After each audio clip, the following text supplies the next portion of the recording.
নমস্কাৰ বন্ধু বান্ধৱীসকল, সকলোকে মোৰ চেনেললৈ স্বাগতম জনাইছোঁ। এটা ভাল খবৰ আছে, টিচাৰৰ পোষ্ট খালী হৈছে। আপোনালোকক পোনপ্ৰথমে মই এডভাৰটাইজমেণ্টটো দেখাব বিচাৰিছোঁ। এইটো হৈছে অফিচিয়েল নটিচখন মই আপোনালোকক দেখাব বিচাৰিছোঁ। ইয়াত office of the mission director, ৰাষ্ট্ৰীয় মাধ্যমিক শিক্ষা অভিযান, আছাম, কাহিলীপাৰা, গুৱাহাটী 781019। 5 আগষ্টৰ তাৰিখে ইয়াত প্ৰকাশ পাইছে এডভাৰটাইজমেণ্টখন।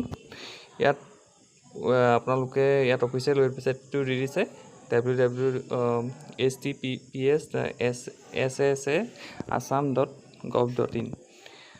ইয়াত পোষ্ট খালী হৈছে। গ্ৰেজুৱেট টিচাৰ আৰ্টছৰ বাবে খালী হৈছে 35টা, গ্ৰেজুৱেট টিচাৰ ছায়েন্সৰ খালী হৈছে 15টা, গ্ৰেজুৱেট টিচাৰ হিন্দীৰ খালী হৈছে 6টা। অনলাইন এপ্লিকেশ্যন আৰম্ভ হ'ব 6 তাৰিখৰ পৰা, 6 আগষ্টৰ পৰা, আৰু লাষ্ট ডেট হৈছে 25 আগষ্টৰ তাৰিখে। Medium of instruction and course in the institution English CBSE। Eligibility criteria ইয়াত দেখাইছে, চাব আপোনালোকে।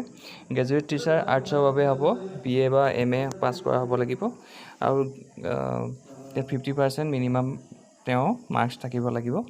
গ্ৰেজুৱেশ্যনৰ বা তেওঁৰ লগতে তেওঁ BEd থাকিব লাগিব, BEd degree from national council of teacher education recognise institution, but degrees obtain from of campus and distance education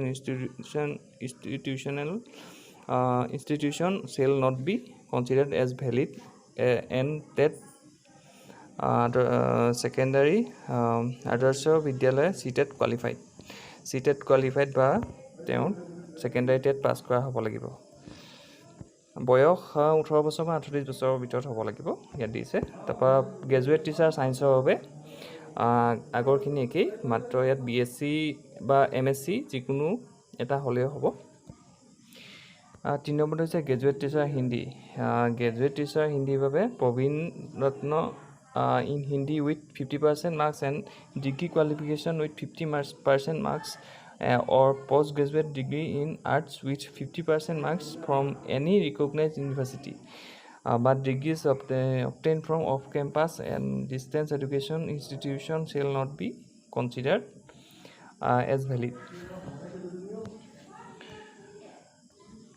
Yet or this BA with 50% marks and having Hindi as one of the subject with 50% marks, or post-graduation degree in arts with 50% marks, provided that she has passed BA with one of the subjects as Hindi with 50% marks in Hindi. ইয়াৰ বাবে ডিজায়াবল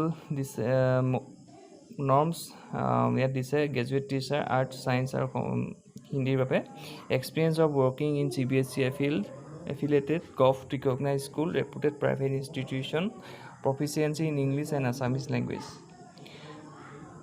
ইয়াত দিছে list of আদৰ্শ বিদ্যালয় of Assam, ইয়াত দি দিছে, আপোনালোকে চাই ল'ব ক'ত ক'ত আছে। Criteria for selection of graduate teachers: 100% of on percentage of marks in BA BSc examination. In case of major,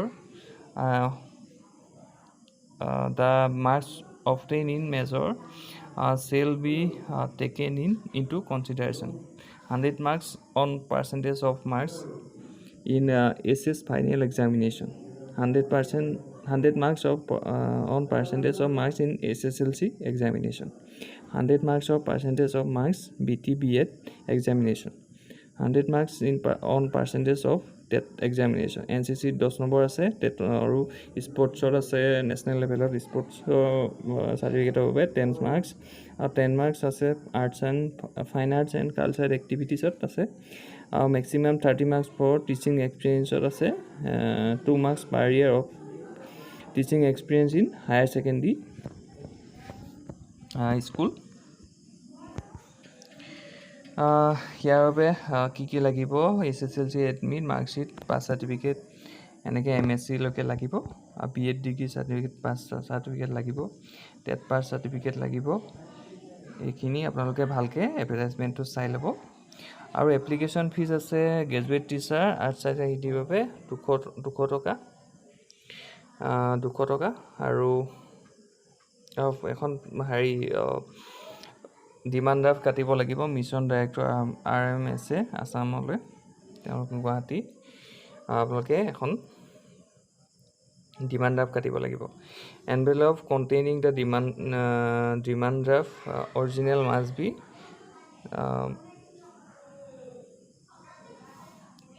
superscribe in bold letter application for fees for the এনেকৈ লিখি দিব লাগিব demand draft original should be original এখন demand draft send কৰিব লাগিব